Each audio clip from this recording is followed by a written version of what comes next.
matapos ang SONA. Sinusulong na polisiya at programa ng gobyerno ating himayin sa pagpasok ng ikatlong taon ng Administrasyong Marcos. Pakinggan naman ang boses ng masa. Yung IGL ay kasama na rin ma-review. Sana Pogo might disappear as Pogo and then reappear as IGL. His conviction was infectious as he delivered his State of the Nation address. Diyos at Bayan, Sunday, 10:15 p.m. dito sa A to Z. Nakatutok anuman ang panahon.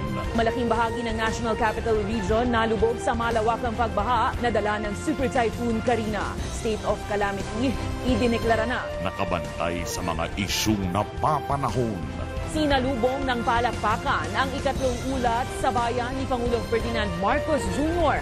matapos nitong i-anunsyo ang tuluyang pagpapasara sa Pogo, lisensyado man o hindi. Sila ang inyong mga maaasahang tagapagbalita. Sa Baras Rizal, sanay na sila sa baha dahil galing sila sa mga flood-prone area sa Metro Manila at ibang karatig probinsya. Napakahirap na sitwasyon dito sa Marikina dahil nga sa halos sa 5,000 na ang lumikas na residente. Sa pangunguna ni news anchor Barbie Mula. Sa gitna ng paghagupit ng Bagyong Karina, muling namayani sa mga Pinoy ang bayanihan. Maging maalam, makialam. Balitang A to Z, weeknights 10:45 p.m.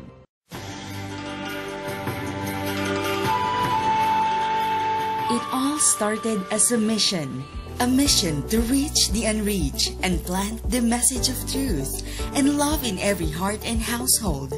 This 2024, Zoe Broadcasting Network Incorporated celebrates 33 years of unwavering commitment to advancing God's kingdom. For over 3 decades, Zoe Broadcasting Network has transformed and uplifted lives in the Philippines and all over the world by producing and broadcasting competitive, creative, informative, and values-oriented content for the glory of God.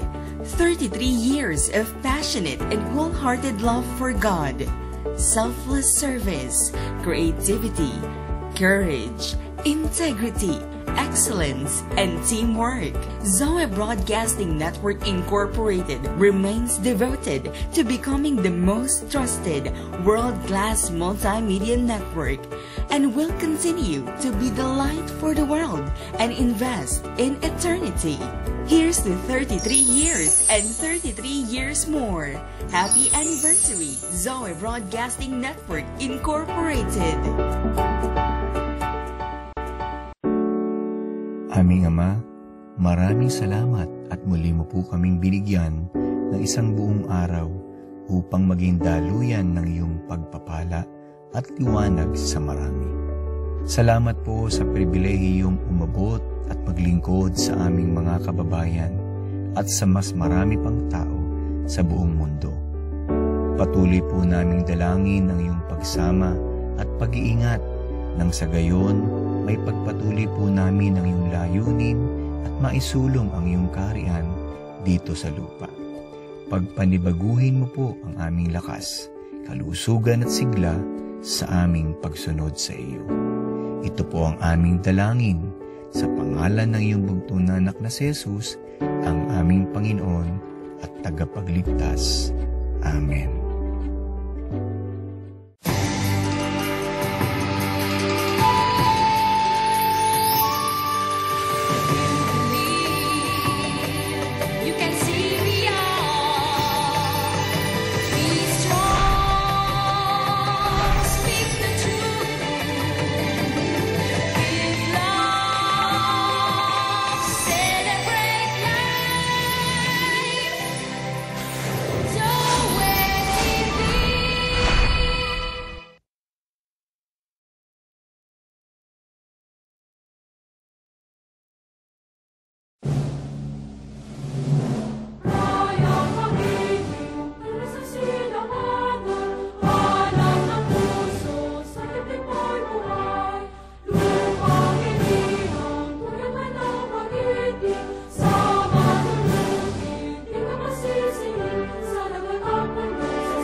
This is DZOE-TV 11, a commercial TV station with 100 kilowatt transmitting power, owned and operated by Zoe Broadcasting Network Incorporated, with station license number BSD-0025-2024 REN, issued by the National Telecommunications Commission, valid until March 11, 2025. Zoe TV 11 studios are located at the 22nd floor Strata 2000 building, Emerald Avenue, Ortigas Center, Pasig City, with transmitter at Barangay San Roque, Antipolo City. Zoe TV 11 operates under the supervision of the following professional electronics engineers duly licensed by the Professional Regulation Commission. Engineer Antonio T. Soriano, PECE number 42. Engineer Vincent G. Ronquillo, PECE number 1199, and carried out by the following electronics and communications engineers and technicians duly licensed by the Professional Regulation Commission and National Telecommunications Commission.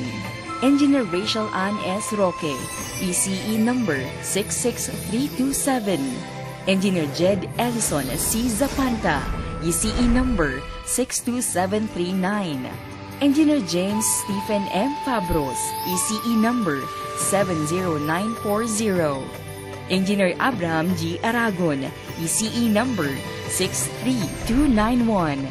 Engineer Jimuel M. Callejo, ECE number 75471.